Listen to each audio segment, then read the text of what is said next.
La ONU denuncia la política de inanición y llama a un acceso urgente e ilimitado de las ayudas humanitarias. La ONG Western Sahara Resource Watch advierte contra cualquier acuerdo comercial euro-marroquí que eluda la sentencia del Tribunal de Justicia de la Unión Europea y excluya al Frente Polisario de cualquier posible conversación para alcanzar un acuerdo alternativo que incluya los territorios saharauis ocupados. Y nueva iniciativa en el Parlamento francés para destituir al presidente Emmanuel Macron el 23 de septiembre.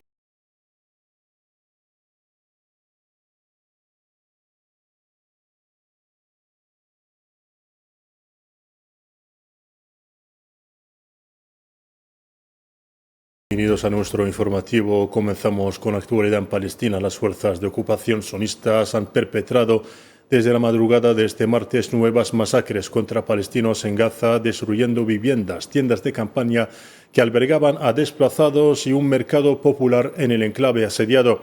Fuentes de los hospitales Al-Shifa y el Mahmadani informaron que 27 personas al menos murieron y decenas resultaron heridas tras los bombardeos a un mercado popular y viviendas en varios barrios de la ciudad de Gaza. Los desplazados palestinos expresaron su hartazgo por la inseguridad en toda la franja, incluso en las denominadas zonas seguras.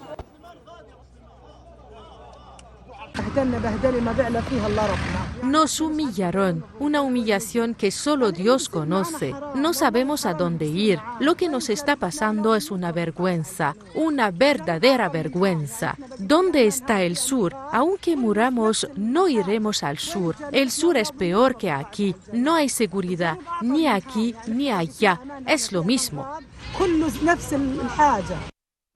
Y 12 palestinos hambrientos murieron y otros resultaron heridos por el fuego de la ocupación sionista cerca de centros de distribución de ayuda en el centro sur y norte de la franja de Gaza. Fuentes médicas del Hospital Nasser anunciaron la recepción de los cuerpos de 5 mártires y varios heridos tras los disparos dirigidos contra quienes esperaban ayuda en Rafah, en el sur.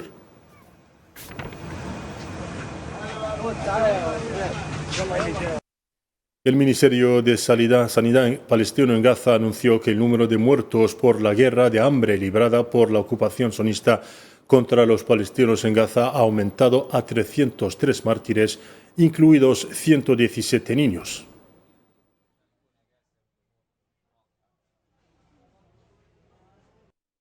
Y en las Naciones Unidas, el portavoz Stefan Dujarric afirmó este balance de muertes por inanición. Dujarric añadió que las misiones humanitarias seguían enfrentándose a obstáculos por parte de las autoridades israelíes, lanzando un llamamiento urgente a un alto el fuego inmediato y un acceso humanitario pleno y sin trabas a toda la franja de Gaza.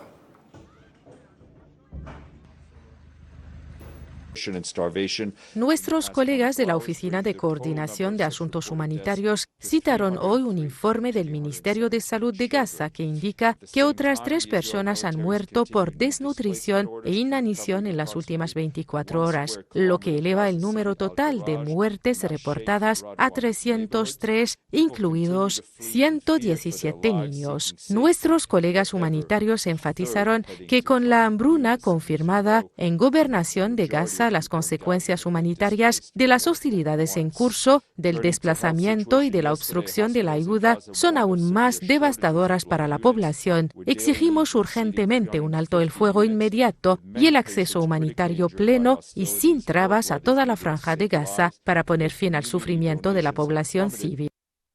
Y en Cisjordania ocupada, la Media Luna Roja Palestina anunció que 58 personas resultaron heridas, incluido un niño en estado crítico, durante la incursión de las fuerzas de ocupación israelíes en la ciudad de Ramallah. En Cisjordania ocupada, en la tarde de este martes, las fuerzas de ocupación israelíes arrestaron al prisionero liberado Muhammad al-Arda en la ciudad de Jenin, miembro del llamado Túnel de la Libertad, y uno de los prisioneros liberados en el reciente acuerdo de intercambio de presos entre la resistencia y la entidad sionista.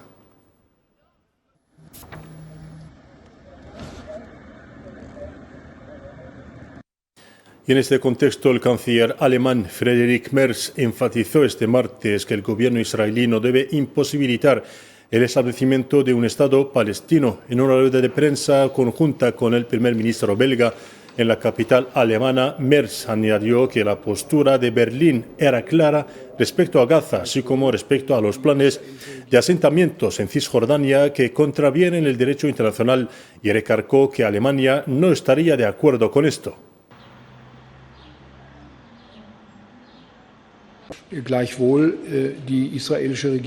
El gobierno israelí no debe impedir que un Estado palestino se establezca algún día. Por eso nos hemos expresado con mucha claridad sobre la cuestión de Gaza y también con mucha claridad sobre los proyectos de asentamiento en Cisjordania. Estos proyectos de asentamiento son contrarios al derecho internacional. Su objetivo evidente es imposibilitar la formación posterior de un Estado, y el gobierno alemán no está de acuerdo con esto. Australia anunció este martes que expulsaría al embajador de Irán en Canberra tras la acusación del primer ministro australiano Anthony Albanese contra Teherán de perpetrar 2 atentados antisemitas en las ciudades clave de Sídney y Melbourne. Australia suspendió las operaciones de su embajada en Teherán y todos sus diplomáticos estaban a salvo en un tercer país, según dijo Albanese, añadiendo que su gobierno designaría al cuerpo de la Guardia Revolucionaria Islámica de Teherán como una organización terrorista.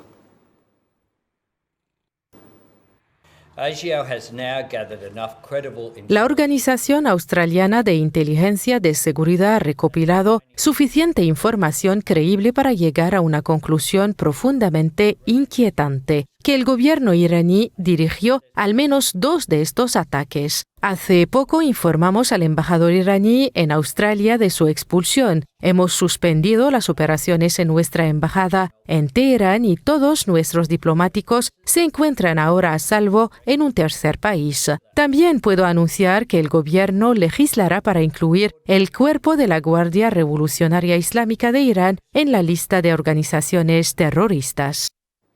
Y respondiendo a estas acusaciones, el portavoz de la diplomacia iraní, Ismail Baqai, declaró este martes que la decisión de Australia de expulsar al embajador de Irán estuvo motivada por asuntos internos australianos. Irán tomará una decisión apropiada en respuesta a la acción de Australia, es lo que dijo también el portavoz, según los medios estatales.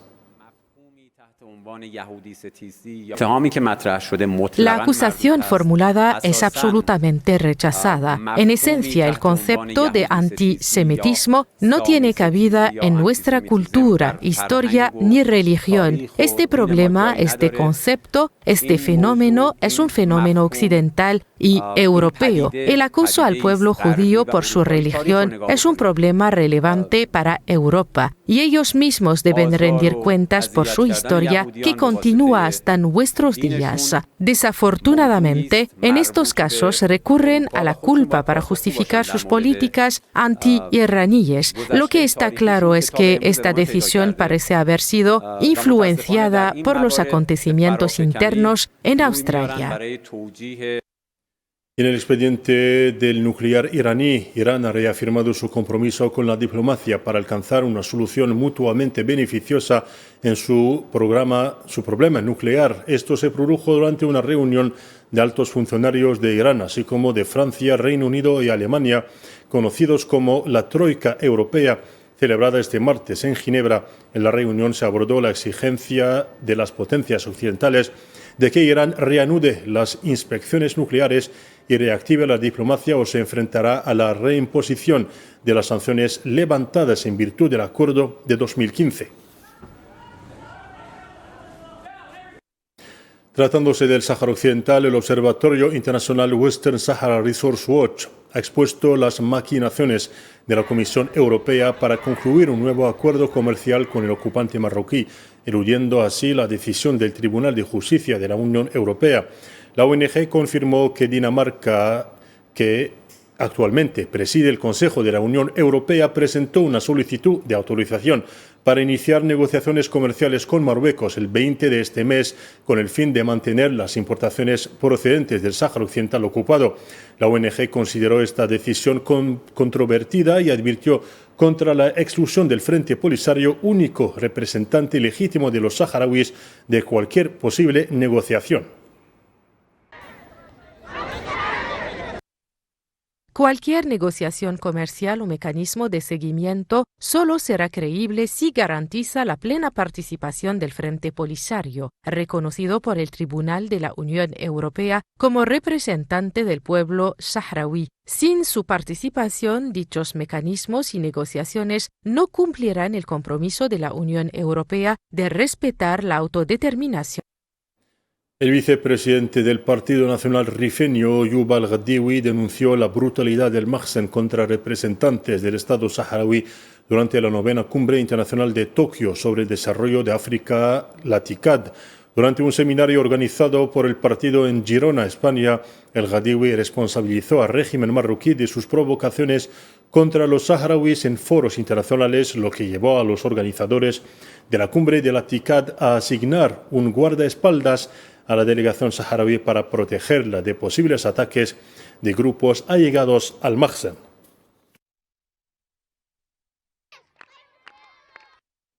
Y en Argelia, el presidente Abdelmadjid Tebboune, jefe supremo de las Fuerzas Armadas y ministro de Defensa Nacional, presidió este martes una reunión dedicada al sector del transporte, reunión durante la cual rindió un homenaje a las víctimas del trágico accidente de autobús que puso de manifiesto varias deficiencias. Tras un profundo debate, se decidió la importación inmediata de 10.000 nuevos autobuses de pasajeros para sustituir la flota antigua, la importación urgente y masiva de diversos tipos de neumáticos para vehículos y la aprobación de nuevas leyes que rijan la circulación vial, en particular las relativas a las modalidades de expedición de permisos de conducir que se presentarán en el próximo Consejo de Ministros.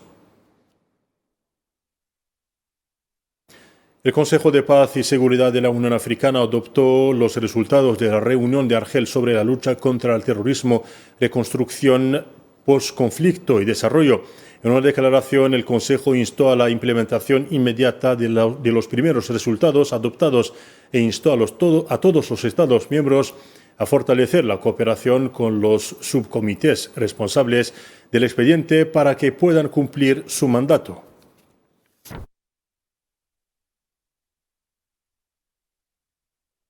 Por otra parte, la Unión Africana elogió el liderazgo juicioso y el papel eficiente del coordinador de la Unión Africana para la lucha contra el terrorismo y el extremismo violento, el presidente argelino Abdelmadjid Tebboune. En una declaración emitida anoche, el Consejo llamó a la Comisión de la Unión Africana a intensificar sus esfuerzos para lograr la plena aplicación de las recomendaciones contenidas en sus informes y adoptadas por la Cumbre de Jefes de Estado y de Gobierno de la Unión Africana.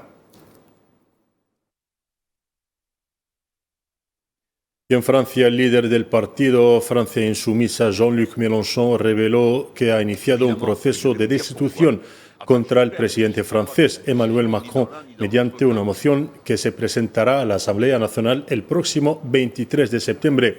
En declaraciones a la radio francesa RTL, Mélenchon culpó a Macron de la crisis que vive el país.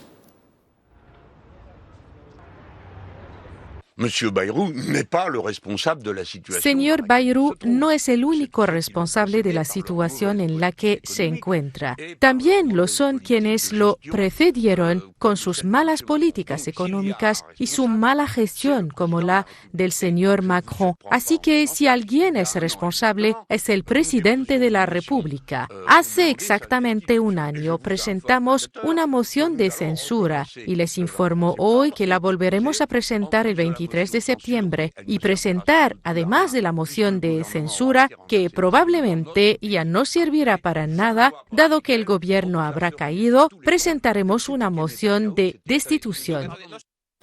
Y la política francesa atraviesa sus momentos más oscuros en medio de una crisis social y económica interna sin precedentes, sumada a la escalada de las demandas de la oposición para derrocar al presidente francés Emmanuel Macron y retirarle la confianza a su gobierno. Esta situación sugiere la posibilidad de un cambio radical en el gobierno y la aceleración de la caída de la Quinta República. Kahina Mansri nos amplía la información. Francia nuevamente sumida en el estancamiento político. La incertidumbre política impregna el panorama y las señales internas apuntan a una creciente agitación en el país. Esta situación coincide con lo que la mayoría de la clase política francesa califica de fracaso gubernamental sin precedentes que pone en peligro el futuro de la Quinta República.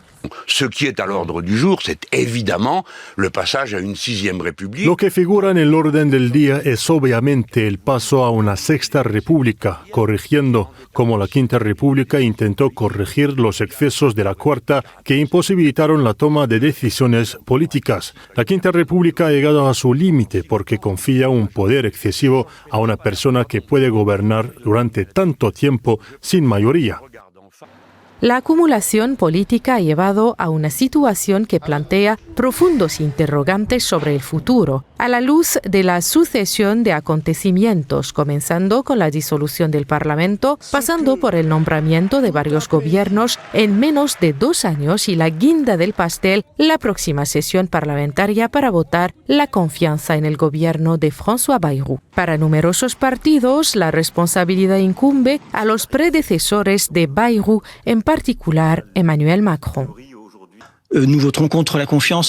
Votaremos en contra de otorgar la confianza a este gobierno. Sí, y añado, señor Bayrou, Francia está en peligro. Este es su historial y este es el de Emmanuel Macron. Mire la situación en la que nos encontramos. Ahora tenemos una deuda de 3.445.000 millones de dólares, es decir, un déficit de alrededor del 113% o 114%. Esto es el resultado de 8 años de macronismo ineficaz. Muchas empresas industriales están amenazadas, la agricultura está sufriendo, los franceses están ahorrando y consumiendo menos. La dimisión del gobierno nunca pareció tan cercana. La moción de confianza tendrá lugar 2 días antes de las protestas del 10 de septiembre, que contaron con el apoyo de partidos de izquierda y algunos sindicatos. Un nuevo episodio que recuerda las protestas de los chalecos amarillos de 2018 y que promete un otoño muy caliente en París. En España, el Consejo de Ministros aprobó este martes la declaración de zonas catastróficas a los territorios quemados por los incendios forestales y las áreas inundadas desde el pasado 23 de junio en 16 comunidades.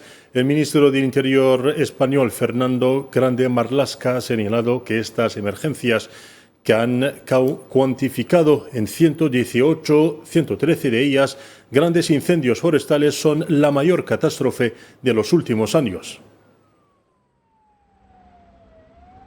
El Consejo de Ministros acaba de declarar zonas afectadas gravemente por esa emergencia de protección civil, todas aquellas que en los últimos 2 meses, desde el 23 de junio al 25 de agosto, han sufrido alguno de los 113 grandes incendios forestales registrados este verano. Para terminar, Venezuela anunció este lunes el despliegue de 15.000 efectivos militares para reforzar las operaciones antinarcóticos en 2 regiones fronterizas con Colombia. Es lo que anunció el ministro venezolano del Interior, Diosdado Cabello. Los comentarios del responsable venezolano se producen en medio de las expectativas sobre el avance de 3 buques de guerra estadounidenses hacia aguas caribeñas frente a Venezuela, que según la administración Trump tiene como objetivo combatir las amenazas de los cárteles de la droga latinoamericana. El presidente ha ordenado un refuerzo operacional especial de la operación Relámpago del Catatumbo y la ha ampliado hasta el estado Táchira con la zona de paz número 1. Y ha ordenado en una primera fase un despliegue de 15.000 hombres y mujeres. 15.000 hombres y mujeres en todo el lado venezolano, de refuerzo sobre los que ya tenemos. Y esto ha sido lo último de nuestro informativo de hoy. Gracias por su atención.